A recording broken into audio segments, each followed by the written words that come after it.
छात्रों, आप सबको मेरा नमस्कार। मैं रामकृष्ण हूँ। रामकृष्ण यूट्यूब चैनल में आप सबका स्वागत है। आज मैं एक कहानी का सार बताने जा रहा हूँ। कहानी का नाम है तिरिच। इस कहानी के लेखक है उदय प्रकाश जी। तिरिच क्या है? ಏನು ಹಾಗಂದರೆ ತಿರಿಚ್ ಅಂದರೆ यह एक जहरीला ಲಿಸರ್ಡ್ है ಅಂದರೆ ಒಂದು ಪಾಯ್ಸನಸ್ ಹಲ್ಲಿ ಏನಿದೆಯಲ್ಲ, ಲಿಸರ್ಡ್ ಅಂದರೆ ಹಲ್ಲಿ ಅಂತ ಹೇಳ್ತೀವಿ, ಅಂದರೆ ವಿಷಪೂರಿತವಾದ ಒಂದು ಹಲ್ಲಿಗೆ ಲಿಸರ್ಡ್ ಅಂತ ಹೇಳ್ತಾರೆ. ಪಾಯ್ಸನಸ್ ಜಹರೀಲಾ ಲಿಸರ್ಡ್, ಮಾಮೂಲಿ ಹಲ್ಲಿಗಲ್ಲ, ಇದು ಸ್ವಲ್ಪ ಬೇರೆ ಥರದ ಹಲ್ಲಿ. यहाँ तिरिच कहानी का केंद्रीय भाव लेखक के पिताजी से संबंधित है. यहाँ केंद्रीय भाव किस पर है? पिताजी से संबंधित है, लेखक के पिताजी से संबंधित है, उनके मन में उठने वाली भावनाओं से संबंधित है. गांव एवं शहर की जीवन शैली का इसमें तुलनात्मक अध्ययन अत्यंत सफलतापूर्वक किया गया है.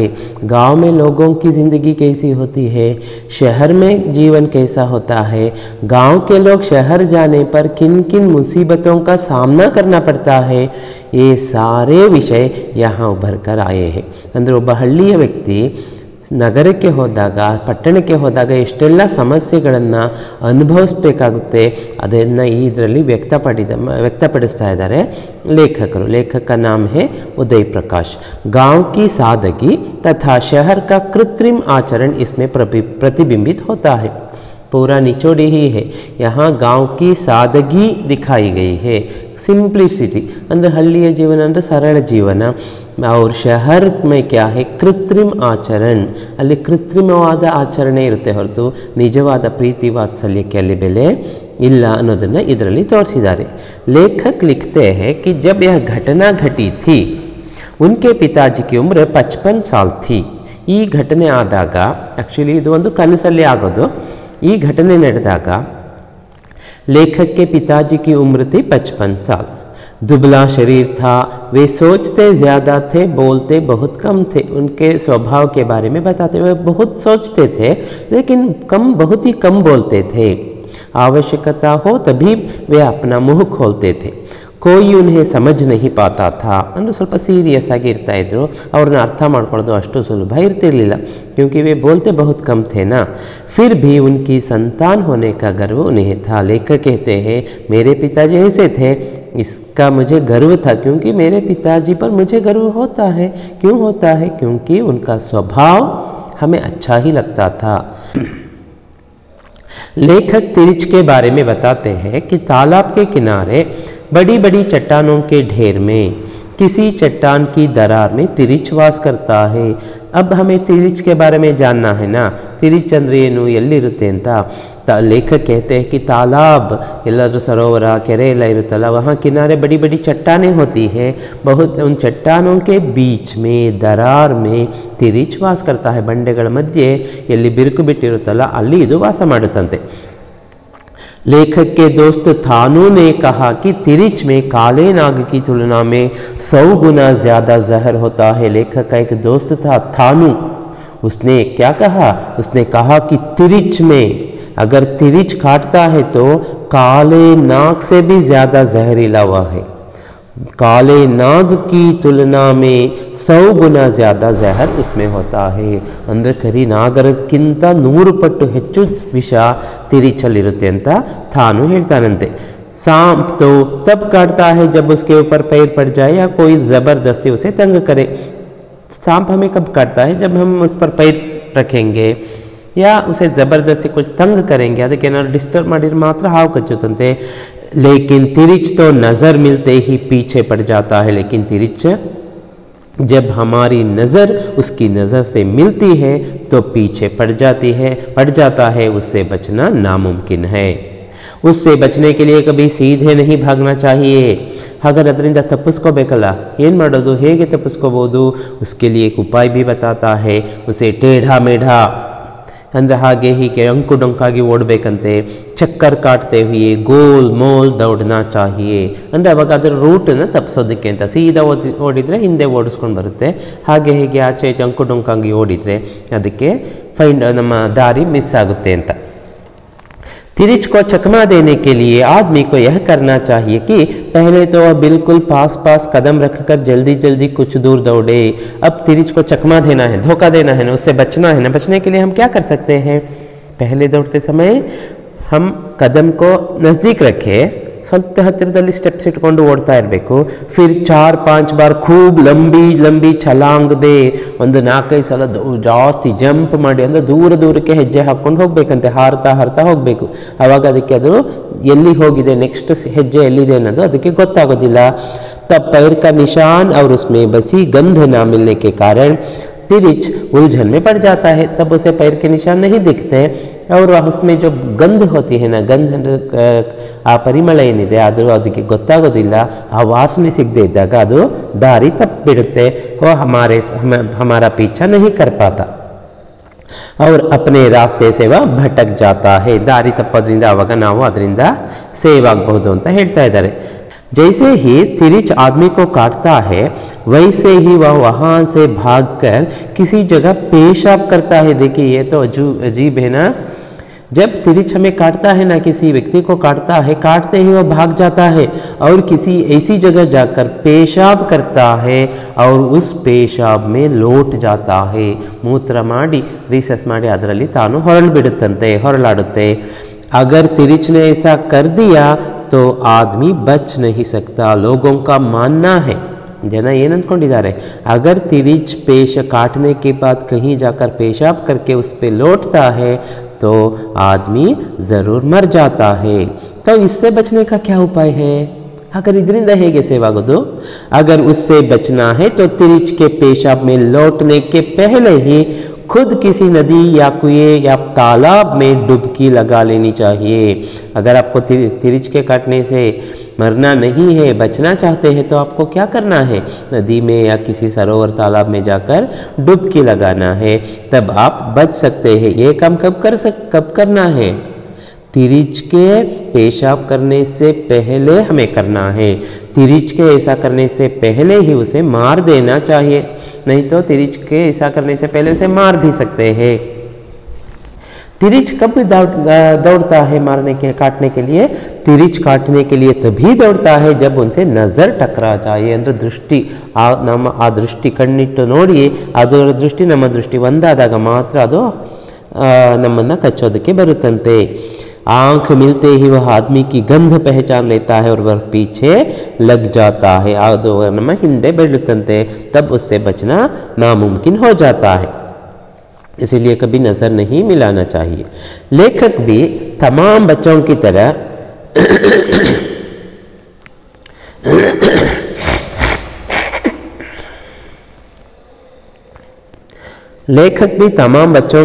तिरिच से बहुत डरते थे. सारे बच्चे डरते हैं, बच्चे क्या बड़े भी डरते हैं ना. लेखक भी डरते थे. किससे डरते थे? उस तिरिच से डरते थे. उनके दुस्वप्न के सबसे खतरनाक 2 ही पात्र थे. उन्हें भी ऐसा दुस्वप्न हर रात को आता था. उनके स्वप्न में 2 खतरनाक पात्र ऐसे थे जिनकी याद आते ही वे डर जाते थे. एक था हाथी और दूसरा तिरिच. ಇದೆರಡೇ ಅವರ ಕನಸಲ್ಲಿ ಇವರನ್ನು ಹೆದರಿಸ್ತಾ ಇದ್ದಿದ್ದಂತೆ. वे सपने में कोशिश करते कि उससे नज़र ना मिले, लेकिन नज़र किसी ना किसी तरह मिल ही जाती थी. तब वह उनका पीछा करने लगता था. ಈ ತಿರಿಚ್ ಕನಸಲ್ಲಿ ಬಂದಾಗ ಅದಕ್ಕೆ ದೃಷ್ಟಿ ಸೇರಿಸಬಾರ್ದು ಅಂತ ಎಷ್ಟೋ ಅವಾಯ್ಡ್ ಮಾಡ್ತಿದ್ದಂತೆ. ಆದರೆ ಹೇಗೋ ತಿರಿಚ್ ಇವರನ್ನ ನೋಡ್ತಾ ಇತ್ತು, ಇವರು ಆ ತಿರಿಚನ್ನ ನೋಡ್ತಾ ಇದ್ರು. तो वह पीछे पड़ जाता था. ಹಿಂದೆ ಬರೋಕ್ಕೆ ಶುರು ಮಾಡ್ತಿತ್ತು, ಇವರನ್ನ ಅಟ್ಟಿಸ್ಕೊಂಡು ಬರೋದಕ್ಕೆ ಶುರುವಾಗ್ತಿತ್ತು. तब लेखक क्या करते? ये सब कुछ सपने में हो रहा है, सच्चाई में नहीं. ನಿಜವಾಗ್ಲೂ ಆಗ್ತಿರೋದಲ್ಲ, ಆಮೇಲೆ ನಿಜವಾಗಿ ಆಗ್ತಿದೆಯಾ ಅಂತ ಅಂದ್ಕೊಳ್ಬೇಡಿ. लेखक भागते भागते थक जाते, फेफड़े फूल जाते, पसीने से लथपथ हो जाते. ಓಡಿ ಓಡಿ ಸುಸ್ತಾಗ್ತಿದ್ರು. ಎಷ್ಟು ಸುಸ್ತಾಗ್ತಾ ಇದೆ ಅಂದರೆ ಬೆವರಿಂದ ನೆಂದು ಹೋಗ್ತಾ ಇದ್ದಾರೆ. मृत्यु को सामने देखकर जोरों से चीखने रोने लगते. जब मृत्यु सामने है तो क्या कोई शांत रह सकता है क्या चैन के साथ? नहीं ना. तो जोर से चिल्लाने लगते, चीखने लगते, अर्चोदಕ್ಕೆ ಕೂಗೋದಕ್ಕೆ ಶುರು ಮಾಡ್ತಿದ್ರಂತೆ. पिताजी को थानू को पुकारते. किसको पुकारते? जब तिरिच पीछा करता पिताजी को पुकारते, थानू मुझे बचा, पिताजी मुझे बचाइए. जिस प्रकार चिल्लाते और फिर वे जान जाते कि वह सपना है। जब ये चिल्लाते तो इनकी नींद टूटती, तब इन्हें लगता अरे मैं तो सपना देख रहा था, ನಾನು ಕನಸು ಕಾಣ್ತಾ ಇದ್ದೆ ಅಲ್ವಾ, ನಾನು ನಿಜಕ್ಕೂ ತಿರುಚಿ ಬಂದಿದೆ ಅಂತ ಅಂದ್ಕೊಂಡ್ಬಿಟ್ನಲ್ಲ ಅಂತ ಹೇಳಿ ಹೆದರ್ಕೊಳ್ತಾ ಇದ್ರಂತೆ। ಎಚ್ಚರಾದರೂ ಅವ್ರಿಗೆ ಹೆದರಿಕೆ ಹೋಗ್ತಿರಲಿಲ್ಲ। उस दुस्वप्न से बाहर निकलने के लिए लेखक के लिए आवाज़ ही सबसे बड़ा अस्त्र था। उस दुस्वप्न से बाहर निकलने के लिए उनके पास एक ही अस्त्र था, वह थी आवाज़। आवाज़ ಅಂದರೆ ಕೂಗ್ತಾ ಇದ್ರಲ್ಲ, ಕರಿತಿದ್ರಲ್ಲ, ಅರ್ಚ್ತಾ ಇದ್ರಲ್ಲ, ಅದೇನೆ। ಯಾಕಂದ್ರೆ ಅಂದೇ ಟೈಮಲ್ಲಿ ಮಾತ್ರ ಅವರಿಗೆ ಎಚ್ಚರ ಆಗ್ತಿತ್ತು। उनको शक था कि जो तिरिच हर बार उनके सपने में आता है उसी तिरिच ने उनके पिताजी को काटा है। ಈಗ ಅವರಿಗೆ ಅನುಮಾನ ಬಂದ್ಬಿಟ್ಟಿದೆ, पिताजी को जिस तिरिच ने काटा है ना वही तिरिच मेरे सपने में हर दिन आता था। ನನ್ನ ಕನಸಲ್ಲಿ ದಿನ ಬರ್ತಿತ್ತಲ್ಲ ಅದೇ ತಿರಿಚೆ ಇವರನ್ನ ಕಚ್ಚಿರೋದು। जैसे ही तिरिच ने पिताजी को काटा था, पिताजी ने उसका पीछा करके उसे मार डाला था। पिताजी को पता था तिरिच के काटने, अगर तिरिच काटता है तो उसे मारना है, तो उसे मार डाला था। इसलिए उन्हें पिताजी को लेकर उतनी चिंता नहीं थी, उनके मरने का भय नहीं था। इसलिए पिताजी के बारे में ज़्यादा चिंता नहीं करते, लेखक नहीं करते हैं। क्यों?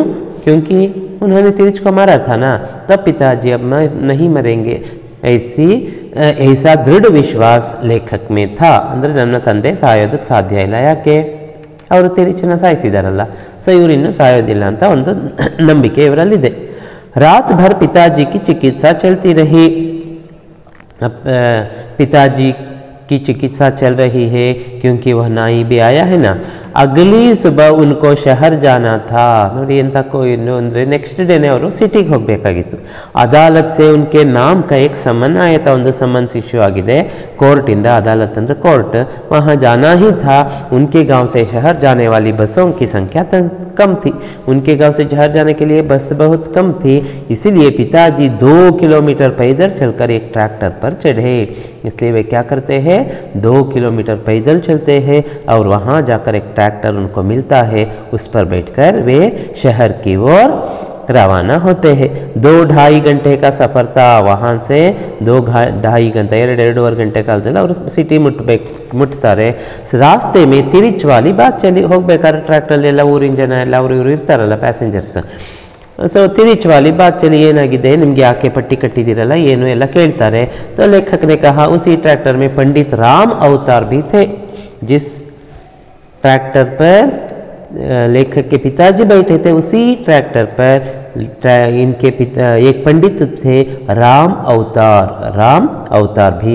उन्होंने बताया कि तिरिच का जहर कभी कभी 24 घंटे के बाद अपना असर दिखाता है। उन्होंने कि इसी बात बताई कि लेखक के पिताजी डर गए क्योंकि तिरिच का असर कभी के नहीं 24 घंटे के बाद भी अपना असर दिखा सकता है। ಅಂದರೆ 24 ಅವರ್ಸಲ್ಲಿ ಯಾವಾಗ ಬೇಕಾದ್ರೂ ಅದು ತನ್ನ ಪ್ರಭಾವ ತೋರಿಸ್ಬೋದು, ವಿಷದ ಪ್ರಭಾವನ। ಹಾಗಾಗಿ ನೀವು ಇನ್ನೂ ಔಟ್ ಆಫ್ ಡೇಂಜರ್ ಅಲ್ಲ ಅಂತ ಹೆದರಿಸ್ಬಿಟ್ರು। इसलिए ट्रैक्टर के लोगों ने यह भी कहा कि तिरिच को मारने के बाद उसे जला देना चाहिए था, नहीं तो तिरिच रात में फिर जीवित होकर पेशाब करने पर उनकी मृत्यु निश्चित है। वहाँ जो ट्रैक्टर पर बाकी लोग थे ना, अन्य लोग, वे लोग उन लोगों ने कहा कि तिरिच को क्या करना था, मारने के बाद उसे जलाना था, सुड़बे की तो कण्णना, नहीं तो क्या होता है तिरिच फिर से वह जीवित हो सकता है और जाकर क्या करता है, पेशाब करता है, तो वह ಆದಮಿ ಮರ್ ಜಾತಾ ಹೇ, ಮೃತ್ಯು ನಿಶ್ಚಿತ ಹೇ, ಅದಕ್ಕಾಗಿ ನೀವು ಬಿಡಬಾರ್ದಿತ್ತು, ಸುಟ್ಟು ಹಾಕಬೇಕಿತ್ತು ಅಂತ ಹೇಳ್ತಾನೆ। पंडित राम अवतार ने समाधान सुझाते हुए कहा, वहाँ पंडित थे ना, उनको पता था, तो आयुर्वेद वे जानते थे। उन्होंने एक समाधान निकाला। समाधान ಒಂದು ಸೊಲ್ಯೂಷನ್ ಹುಡುಕಿದ್ರು। ಏನಿದು, धतूरे के बीजों को पीसकर उसे तांबे के पुराने सिक्के के साथ उबालकर काढ़ा तैयार करके पीने से तिरिच के जहर का असर कम हो जाता है। ಏನು ಮಾಡಬೇಕಿಲ್ಲಿ, ಧತೂರ ಅನ್ನೋದು ಅದೊಂದು ಬೀಜ, ಅದೊಂದು ವಿಷದ ಬೀಜ, ಅದು ತಿಂದರೆ ಸಾಯ್ತಾರೆ ಅಂತ ಹೇಳ್ತಾರೆ। ಅದನ್ನು ಏನು ಮಾಡಬೇಕಂತ ಅಂದರೆ ಹುಚ್ಚಿಡಿಯುತ್ತೆ ಅಂತ, ಸಾಯೋದಕ್ಕಿಂತ ಹೆಚ್ಚಾಗಿ ಹುಚ್ಚಿಡಿಯುತ್ತೆ ಅಂತ ಹೇಳ್ತಾರೆ, ಒಂದು ಬುದ್ಧಿ ಒಂಥರ ಇದಾಗುತ್ತೆ ಅಂತ ಹೇಳ್ತಾರೆ। धतूरे के बीजों को पीसकर ಅದನ್ನು ಬೀಸ್ಬಿಟ್ಟು ಪೌಡರ್ ಮಾಡಿ ಅದನ್ನು ಯಾವುದ್ರ ಜೊತೆ, ತಾಮ್ರದ ಒಂದು ಹಳೆಯ ನಾಣ್ಯ ಜೊತೆ ಅದನ್ನು ಕುದಿಸ್ಬೇಕಂತೆ। ಕುದಿಸಿ ಉಸೆ ಕಾಢಾ ತಯಾರು ಕರ್ನಾ ಹೇ, ಕಾಢಾ ಅಂದರೆ ಕಷಾಯ, कषाय माड़ी उसे पीना है। अगर उस काढ़े को पिएंगे तो तिरिच के जहर का असर कम हो जाता है। तिरिच के जहर अगर शरीर में है तो वह कम हो जाता है। अगले गांव सामतपुर में जाकर पिताजी को काढ़ा पिलाएगा। नेक्स्ट हಳ್ಳಿ ಹೋಗ್ತಾರೆ, ಅಲ್ಲಿ ಹೋಗಿ ಪಿತಾಜಿಗೆ ಕಾಢಾನ ಅಂದರೆ ಕಷಾಯ ಮಾಡಿ ಕೊಡಿಸ್ತಾರೆ. ಯಾಕಂದರೆ ಅವರು ಹೆಸರು ಮಾಡಿರೋ ಊರಿನವರು ಟೀಚರ್ ಬೇರೆ ಹಾಕಿದ್ರಲ್ಲ. ऐसे तो तिरिच से संबंधित तीसरी बात याद आई कि तिरिच मरते समय मारने वाले का चेहरा याद रखता है। ಈಗ तिरिच से संबंधित और एक जानकारी बाहर आ रही है। वह क्या है? ಏನದು ಇನ್ನೊಂದು ವಿಷಯ, मरते समय तिरिच क्या करता है? आदमी का चेहरा देखता है और चेहरा देखकर उसे याद रखता है। उसके मरने के बाद दूसरा तिरिच आकर उसकी आंखों में देखकर मारने वाले को पहचान लेता है। ಓ ಇದು ನೋಡಿ ಎಂಥ ದೊಡ್ಡ ಕತೆ. ಈ ತಿರಿಚಿ ನೋಡಿರುತ್ತಲ್ಲ, ಸತ್ತೋಗಿರುತ್ತೆ, ಆ ಸತ್ತೋಗಿರೋ ಆ ತಿರಿಚಿನ ಕಣ್ಣೇ ಇರುತ್ತಲ್ವಾ, ಬೇರೆ ಯಾವುದೋ ಒಂದು ತಿರಿಚ್ ಬಂದು ಆ ಕಣ್ಣಲ್ಲಿ ಈ ವ್ಯಕ್ತಿನ ನೋಡುತ್ತಂತೆ. ಆಗ ಗೊತ್ತಾಗುತ್ತೆ ಯಾರು ಸಾಯಿಸಿದ್ದು ಅಂತ. उसके मरने के बाद दूसरा तिरिच कोई दूसरा तिरिच आकर उसकी आंखों में देखकर मारने वाले की ಇದೊಂದು लेंस ತರ ಯೂಸ್ ಮಾಡ್ಕೊಳ್ಳುತ್ತಂತೆ, पहचान लेता है और मारने के लिए उसका पीछा करता है. ಇದರದ ಏನು ರಿವೆಂಜ್ ನ ಇನ್ನೊಂದು ತಿರಿಚು ತೀರಿಸ್ಕೊಂಡು ಬಿಡುತ್ತೆ ಅಂತ ಇಲ್ಲಿ ಹೇಳ್ತಾ ಇದ್ದಾರೆ. इस बात को लेकर लेखक डरने लगे. अब उन्हें डर लगने लगा लेखक को. उस तिरिच को जलाने का निर्णय लिया. लेखक ತಂದೆ ಇದಕ್ಕೆ ಹೋಗಿದ್ದಾರೆ, ಸಿಟಿಗೆ ಹೋಗ್ತಾ ಇದ್ದಾರೆ. ಇಲ್ಲಿ ಲೇಖಕರಿಗೆ ಈ ವಿಷಯ ಗೊತ್ತಾದ ಕೂಡಲೇ ಓಹೋ ಹೀಗಾಗ್ಬಿಡ್ತಲ್ಲ, ಅಯ್ಯೋ ಅಪ್ಪ ತಪ್ಪು ಮಾಡಿದರು, ಅಪ್ಪಾಜಿ ಏನು ಮಾಡಬೇಕಿತ್ತು, ಅದನ್ನು ಸುಟ್ಟು ಹಾಕಬೇಕಿತ್ತು, ಇವ್ರು ಸುಡಲೇ ಇಲ್ವಲ್ಲ. ಈಗ ಬೇರೆ ತಿರಿಚ್ ಬಂದು ಅದ್ರ ಕಣ್ಣಲ್ಲಿ ನೋಡಿಬಿಟ್ರೆ ಮತ್ತೆ ಸತ್ತುಬಿಟ್ರೆ ಅದು ಇನ್ನೊಂದು ತಿರಿಚ್ ಬಂದು ತಂದೆನ ಕಚ್ಚಿದ್ರೆ ಅಂತ ಹೆದರಿಕೆ ಆಗುತ್ತೆ. ಇಸಿಲಿಯೇ ಉನ್होंने एक निर्णय लिया कि वे तिरिच को जलाएंगे. ಆ ತಿರಿಚನ್ನ ಸುಟ್ಟು ಹಾಕ್ತೀನಿ ಅಂತ ತೀರ್ಮಾನ ಮಾಡ್ತಾರೆ. अपने साथ बोतल में मिट्टी का तेल ಅಂದರೆ ಕೆರೋಸಿನ್ ಸೀಮೆಎಣ್ಣೆ ತೊಗೊಂಡು दिया स्लाई मैच बॉक्स ಒಂದು ಕೋಲೆಲ್ಲ ತೊಗೊಂಡು थानू को साथ लेकर जंगल में ढूंढने चले. ಅದನ್ನು ಅವನನ್ನು ಕರ್ಕೊಂಡು ಮ್ಯಾಚ್ ಬಾಕ್ಸು, ಒಂದು ಕೋಲು, ಮತ್ತು ಸೀಮೆಎಣ್ಣೆ ಎಲ್ಲ ತೊಗೊಂಡು ಅಲ್ಲಿಗೆ ಹೋಗ್ತಾ ಇದ್ದಾರೆ. ತಂದೆನ ಎಲ್ಲಿ ಕಚ್ಚಿತ್ತಲ್ಲ ತಿರಿಚಲ್ಲಿಗೆ. ವಹ ಜಂಗಲ್ ಉನ್ಹೇ ಪರಿಚಿತ್ ಸಾ ಲಗ್ನೆ ಲಗ. ಎಂಥ ಆಶ್ಚರ್ಯ ಅಂದರೆ ಕಾಡಲ್ಲಿ ಇವ್ರು ಹೋಗ್ತಾ ಇದ್ರಾಗ ಇವ್ರಿಗೆ ಅದು ನಿಜವಾದ ಕಾಡೇನೆ, ಇದು ನಾನು ಪ್ರತಿದಿನ ನೋಡಿರೋ ಕಾಡು ಅಂತ ಅವರಿಗೆ ಅನ್ನಿಸ್ತಾ ಇದೆಯಂತೆ. ಯಾಕಂದರೆ ಇವರಿಗೆ ಕನಸಲ್ಲಿ ಏನು ಕಾಡು ಕಾಣಿಸ್ತಾ ಇತ್ತಲ್ವ ತಿರಿಚ್, ಅದೇ ಸೇಮ್ ದೃಶ್ಯಗಳು ಇಲ್ಲಿ ಕಾಣಿಸ್ತಾ ಇದೆಯಂತೆ. हर रोज सपने में देखने वाले सारे दृश्य सामने आने लगे. तिरिच की लाश चट्टान से जरा हटकर घास के ऊपर चित पड़ी हुई थी. वहाँ तिरिच की लाश मिल गई. अल्ले बंडे पक्कदले हुल मेले बिद्दितंते. बिल्कुल वही तिरिच था जिसने पिताजी को काटा था और उनके सपने में आते. ಎಂಥ ಕೋಇನ್ಸಿಡೆನ್ಸ್ ಅಂದರೆ ಲೇಖಕರ ಕನಸಲ್ಲಿ ದಿನ ಬರ್ತಿದ್ದ ತಿರಿಚ್ ಮತ್ತು ತಂದೆನ ಕಚ್ಚಿದ ತಿರಿಚ್ ಎರಡು ಅದೇನೇ, ಇದೇ ತಿರಿಚ್ ಅಂತ ಅವರಿಗೆ ಅನ್ನಿಸ್ಬಿಡ್ತಂತೆ. थानू और लेखक ने मिलकर उस तिरिच को जला डाला. तो इसीलिए गए थे ना सुडಬೇಕು ಅಂತ. तो दोनों ने उसे जला डाला. लेखक को खुशी होने लगी. अब्ब खुशी आಯಿತು, ಇನ್ನು ಅಪ್ಪನಿಗೆ ಡೇಂಜರ್ ಇಲ್ಲ ಅಂತ ಹೇಳಿ. सपने में हर दिन पीछा करने वाला तिरिच अब राख में बदल चुका था. क्यों खुशी हुई? और खुशी का कारण क्या है? हर दिन जो सपने में आता था ना, आज उन्हें विश्वास हो गया कि वह तिरिच मर गया, उसे हमने जला डाला. ಇನ್ನು ನನಗೆ ಕನಸಲ್ಲಿ ತಿರಿಚ್ ಕಾಟ ಇಲ್ಲ ಅನ್ನೋ ಒಂದು ಕಾನ್ಫಿಡೆನ್ಸ್ ಬಂದುಬಿಡ್ತು. ನೋಡಿ, ಮನಸ್ಸಿಗೆ ಅಂತೆಲ್ಲ ಅನಿಸಿದರೆ ಅದು ನಿಜಕ್ಕೂ ಹಾಗೆ ಆಗುತ್ತೆ ಅಂತ ಹೇಳ್ತಾರೆ ಅಲ್ವಾ. ट्रैक्टर ने लगभग 9:45 बजे चुंगी पास किया था. चुंगी ಅಂದರೆ ಈ टोल गेट ಇರುತ್ತಲ್ಲ, ಆ टोल गेटನ್ನು ಕ್ರಾಸ್ ಮಾಡಿದ್ಯಂತೆ. वहाँ लेखक के पिताजी ट्रैक्टर से उतरकर पेशाब करने गए थे. ಪಾಪ ಇವ್ರ ತಂದೆಗೆ ಏನೋ ಸುಸು ಮಾಡಬೇಕು ಅಂದರೆ ರಿಸರ್ಚ್ ಮಾಡೋ ಅರ್ಜೆಂಟ್ ಆಗುತ್ತಂತೆ, ಮೂತ್ರ ವಿಸರ್ಜನೆಗೆ ಹೋಗ್ತಾರೆ. ಅಲ್ಲಿ ಇಳಿದ್ಬಿಟ್ಟು ಟ್ರ್ಯಾಕ್ಟರ್ ನಿಲ್ಲಿಸಿತ್ತಲ್ಲ. लौटने के बाद बताया था कि उनका सिर कुछ घूम सा रहा है. लौटने के बाद वे बताते हैं ट्रैक्टर वालों से कि अब मेरा सिर कुछ घूम रहा है, ತಲೆ ಸುತ್ತಾ ಇದೆ, ಚಕ್ಕರ್ आ रहा है ಅಂತ ಹೇಳ್ತಾರಂತೆ. शायद उन पर धतूरे के काढ़े का असर होने लगा था. कारण क्या है?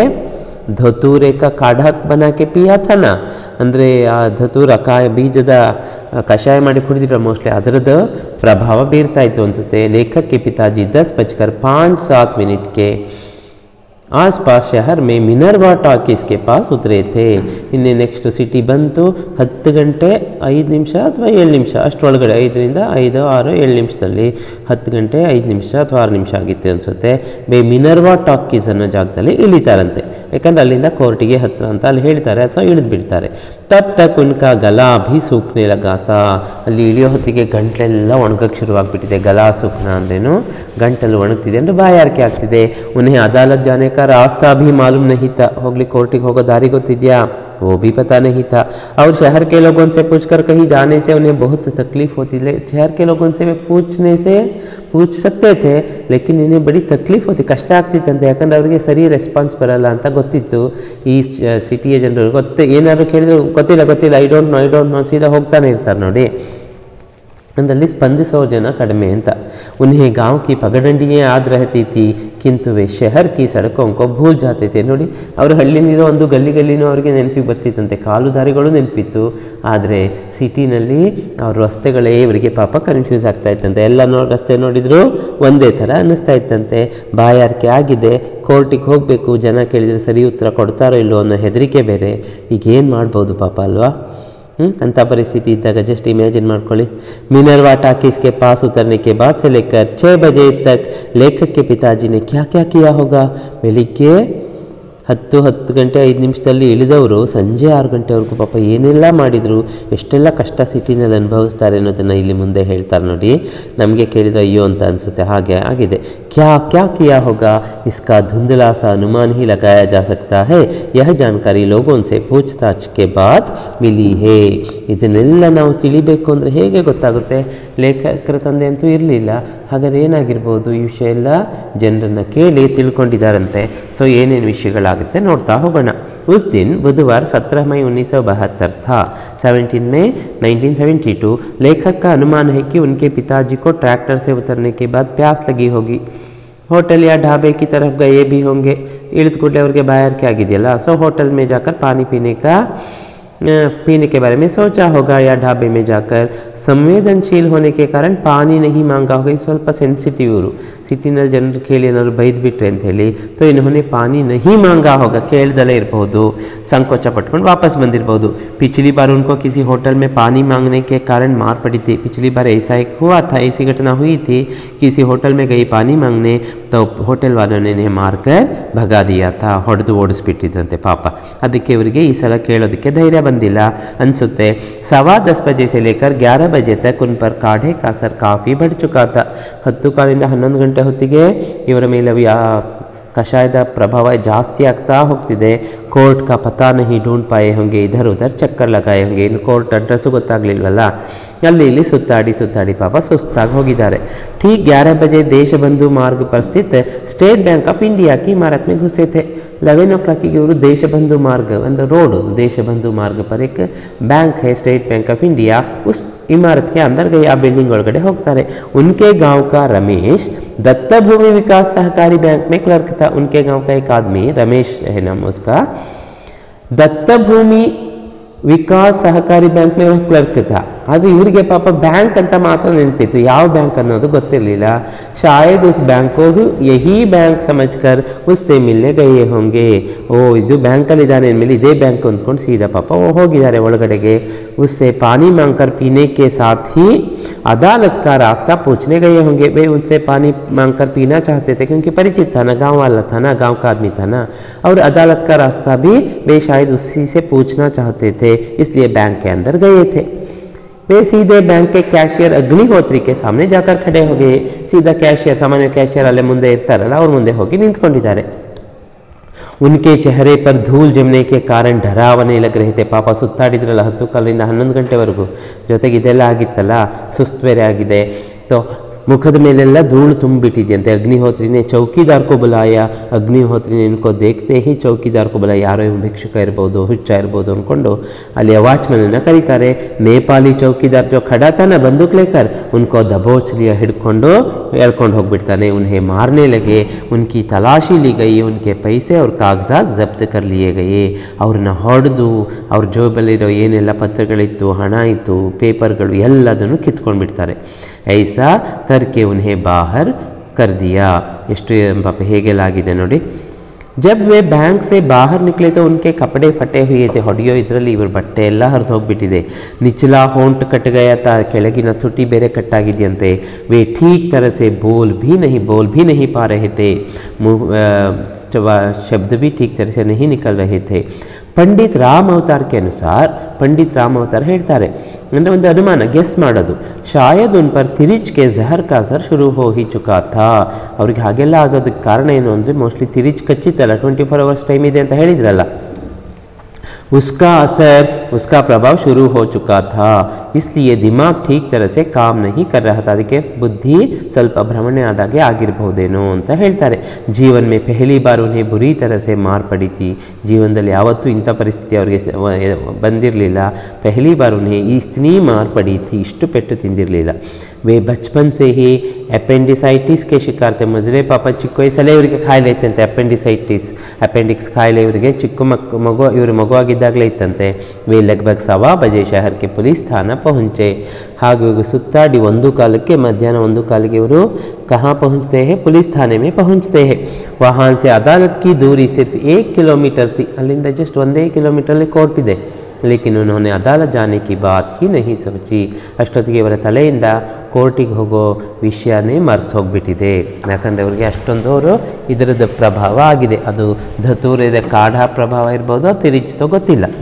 थाने के पास SHO राघवेंद्र प्रताप सिंह के अनुसार लेखक के पिताजी जब थाने पहुँचे तो उनके शरीर पर कमीज़ नहीं थी, पैंट फटी हुई थी.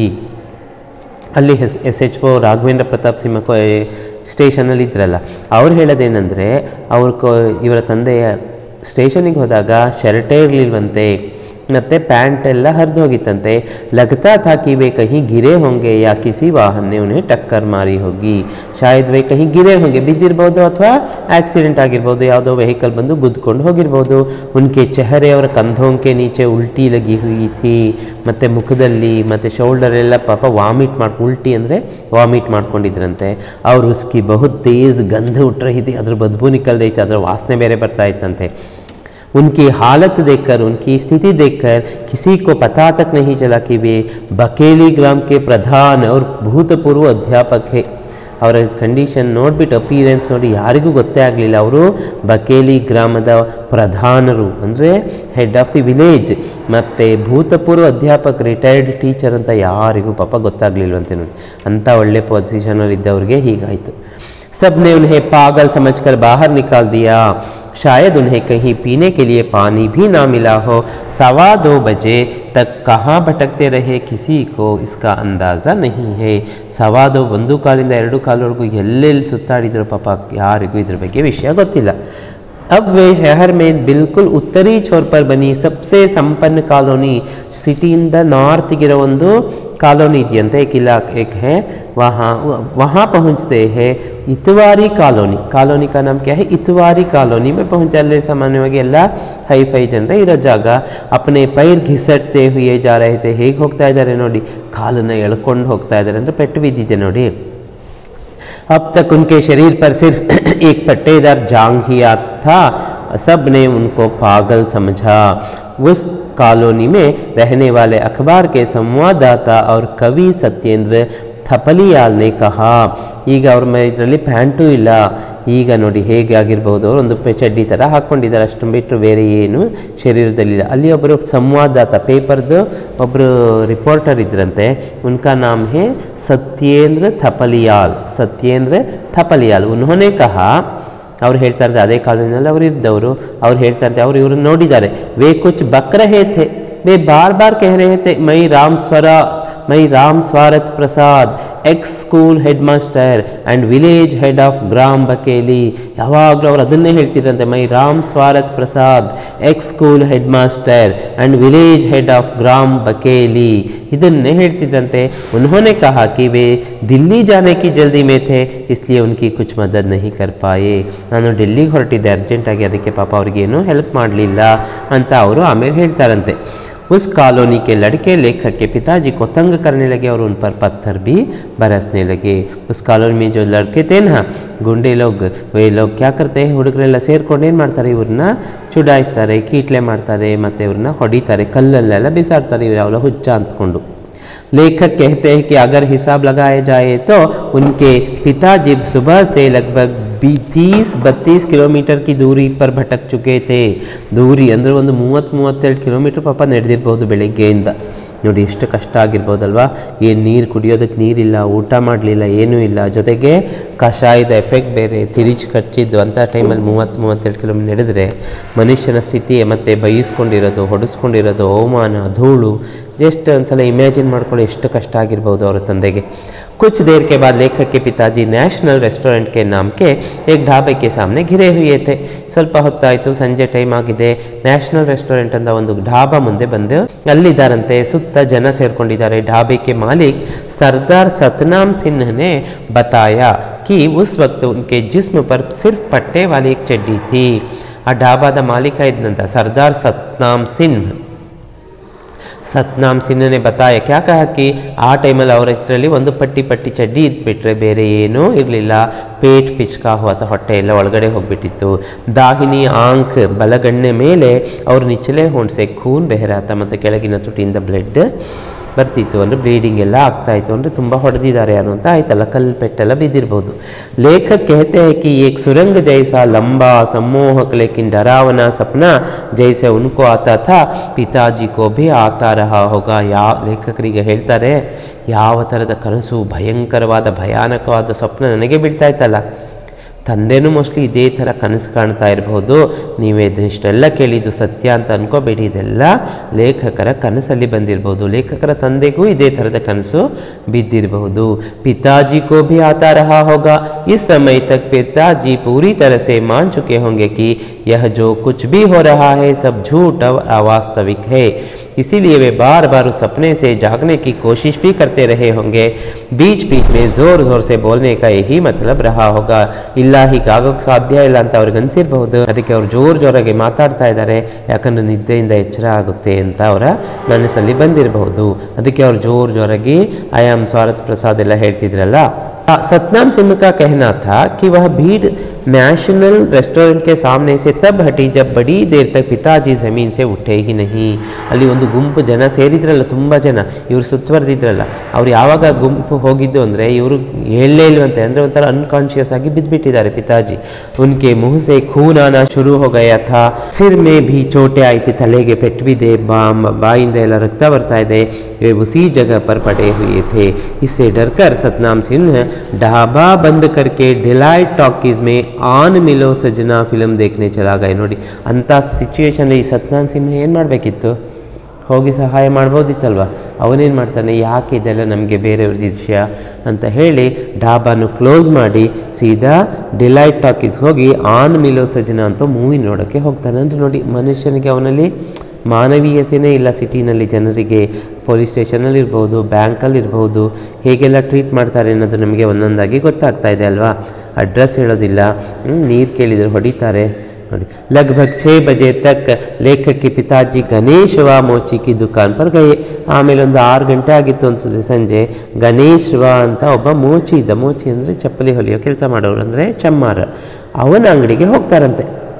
तब तक उनके शरीर पर चड्डी भी नहीं रह गई थी, ಅಷ್ಟೊತ್ತಿಗೆ ಪಾಪ ಚಡ್ಡಿ ತಲ ಅದೂ ಇರಲಿಲ್ವಂತೆ। वे घुटनों के बल पर चलने वाले किसी जानवर की तरह रेंग रहे थे।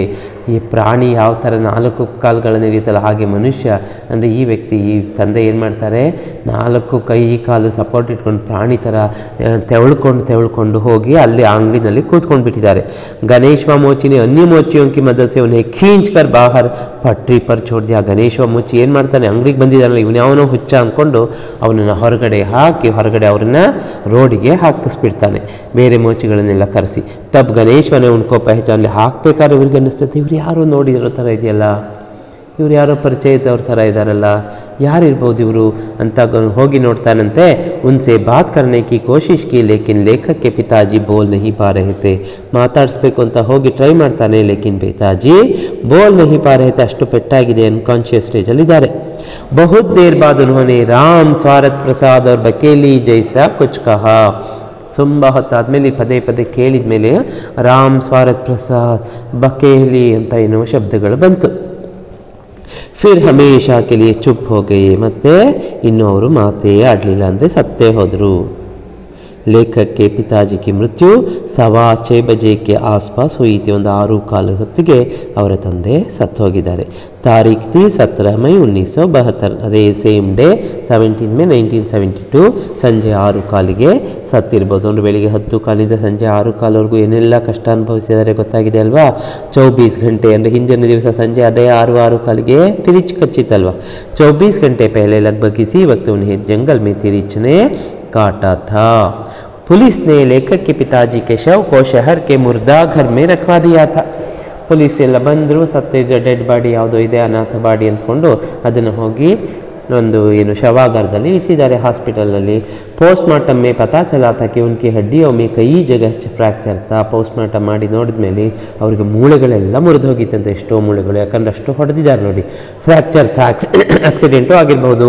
उनकी मृत्यु मानसिक सदमे और अधिक रक्तस्राव के कारण हुई थी. ಅವರು ಸಾಯೋದಕ್ಕೆ ಕಾರಣ ಏನು, ಮಾನಸಿಕ ಸದಮ ಅಂದರೆ ಮೆಂಟಲ್ ಶಾಕ್, ಮತ್ತು ರಕ್ತಸ್ರಾವ ಅಂದರೆ ಬ್ಲೀಡಿಂಗ್ ಆಗಿತ್ತು ನೋಡಿ. ತಿರಿಚ್ ಕಚ್ಚಿದ್ದಕ್ಕೂ ಅಲ್ಲ, ಕಷಾಯ ಕುಡಿದಿದ್ದಕ್ಕೂ ಅಲ್ಲ, ಸಾವಿಗೆ ಕಾರಣ ಏನು, टेंशन मत ब्लीडिंग. लेखक कहते हैं कि शायद अंत में जब गणेश बनाए अपनी के कमटी के बाहर पिताजी के कान में आवाज़ दी होगी तो पिताजी सपने से जाग गए होंगे. ಯಾವಾಗ ಇವನು ಬಂದು ಕರೀತಾನಲ್ವಾ, ಕರೆದಾಗ ಜೋರಾಗಿ ಮಾತಾಡಿಸಿದಾಗ ಆವಾಗ ಇವರಿಗೆ ಎಚ್ಚರ ಆಗಿರಬಹುದು. ಪಿತಾಜಿ ಸಪನೆ ಸೆ ಜಾಗ್ ಗಯೆ ಹೊಂಗೆ, ಆವಾಗ ಅವರೂ ಕನಸಿಂದ ಎದ್ದಿರಬಹುದು. ಅಂದರೆ ಇಷ್ಟೆಲ್ಲ ಎಲ್ಲಿ ಬಂದಿದೆ, ಅವರ ಕನಸಲ್ಲಿ. ಜಾಗ್ ಗಯೆ ಹೊಂಗೆ. ಫಿರ್ ಉನ್ಹೋನೆ ಪರಿವಾರ ವಾಲೋಂ ಕೋ ಬುಲಾಯ, ಆಮೇಲೆ ಫ್ಯಾಮಿಲಿಯವ್ರನ್ನೆಲ್ಲ ಕರೆದಿರ್ಬೋದು ಜೋರಾಗಿ. ಫಿರ್ ಬೇ ಸಪನೆ ಸೆ ಜಾಗ್ ಕರ್ ದಾತುನ್ ಲೇಕರ್ ನದಿ ಕಿ ತರಫ್ ನಹಾನೆ ಚಲೆ ಗಯೆ ಹೊಂಗೆ.